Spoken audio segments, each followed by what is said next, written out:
सारं काही तिच्यासाठी या मालिकेच्या पुढच्या भागात आपल्याला पाहायला भेटू शकते की नीरज निशीच्या हातात फाईल देतो. तेव्हाच त्याला क्लिक होतं की निशी प्रेग्नंट आहे. हे तो तेव्हा शॉकमध्ये असतो, त्यामुळे त्याला प्रोसेस करायला वेळ लागतो. निशी रिक्षातून पुढे गेल्यानंतर नीरज म्हणतो की मला निशी इतक्या दिवस सांगते तुम्हाला गुड न्यूज सांगायचं आहे, आत्तासुद्धा बोलली तुम्हाला सगळ्यात महत्त्वाची आनंदाची बातमी सांगायची होती. आणि त्या फाईलवर सुद्धा नर्सिंग होम होतं, म्हणजे निशी प्रेग्नंट आहे आणि हे मला निशीला सांगायचं होतं, म्हणून ती माझ्यासोबत नाराज आहे असं नीरज म्हणतो आणि खूप खुश होतो. त्याला फायनली कळतं की निशी प्रेग्नंट आहे. तो खुशीमध्ये आपल्या हॉटेलवर जायला निघतो. निशी, उमा, ओवी आपल्या घरी पोहोचतात. घरी लाली त्यांची वाट बघत असते. लाली दारातच निशीची वाट बघत बसलेली असते. हे बघून उमा म्हणते की हे काय लालीताई, तुम्ही इथे का बसलाय?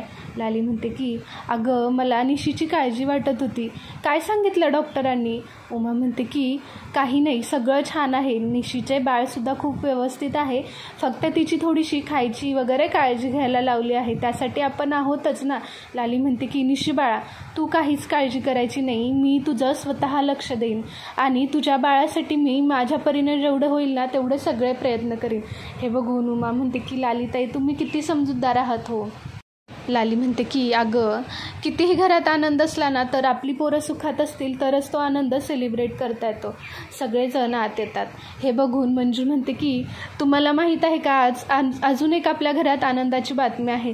त्यावर उमा म्हणते की काय? तेव्हा मंजू म्हणते की अहो आपल्या अख्ख्या कॉलेजमध्ये श्रीनू पहिला आला आहे, त्याने अख्ख्या कॉलेजमध्ये पहिला नंबर मिळवला आहे.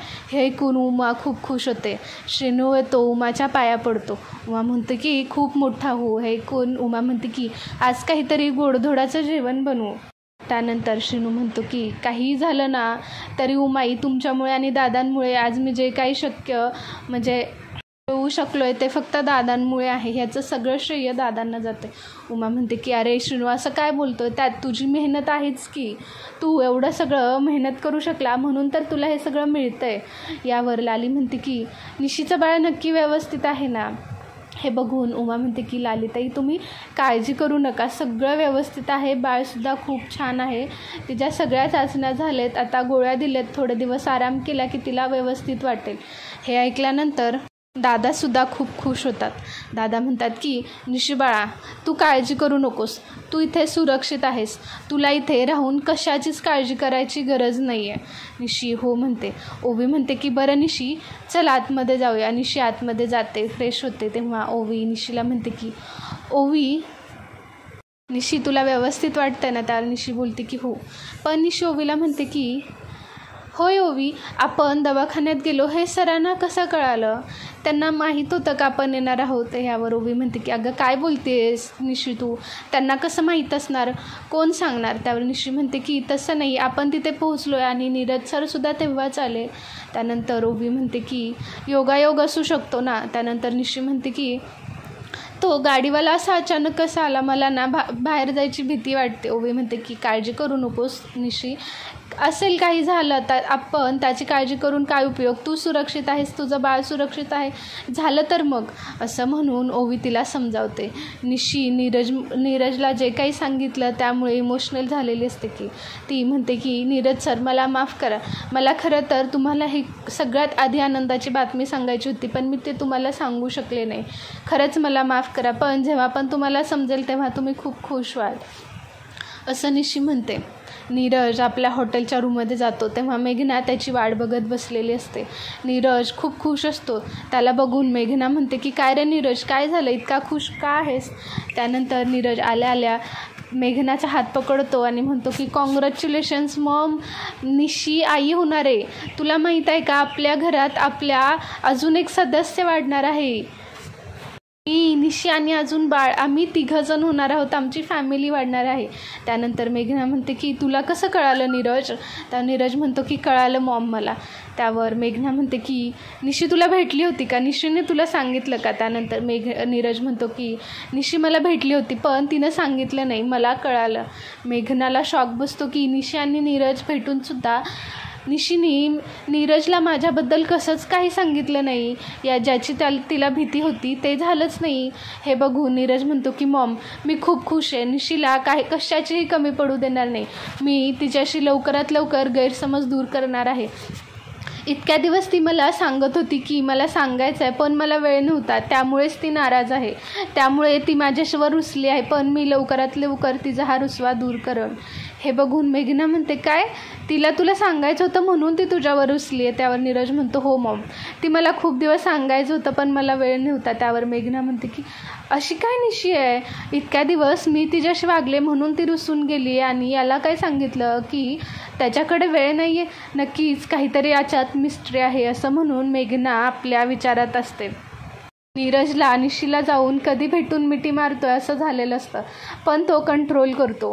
तो योग्य वेळेची वाट बघतो. तो म्हणतो की मॉम, इथून पुढे निशीला कशाचाही त्रास नाही झाला पाहिजे. मी लवकरात लवकर तिला भेटून सगळे गैरसमज दूर करून आपल्या घरी आणणार आहे. त्यावर मेघना म्हणते की हो, तिची आता काळजी घेतली पाहिजे, ती आई होणार आहे ना. हे मेघनावरच्या मनानेच म्हणत असते. नीरज निशीला बनवण्यासाठी प्रयत्न चालू करतो. श्रीनू आणि ओवी मिळून निशीच्या रूममध्ये तिला परत हसवण्याचे प्रयत्न करत असतात. तिला खूप खुश करतात. हे दादा बघतात. दादा म्हणतात की हे सगळं ना ओवीच करू शकते. निशीची काळजी फक्त ओवी खूप व्यवस्थित घेऊ शकते.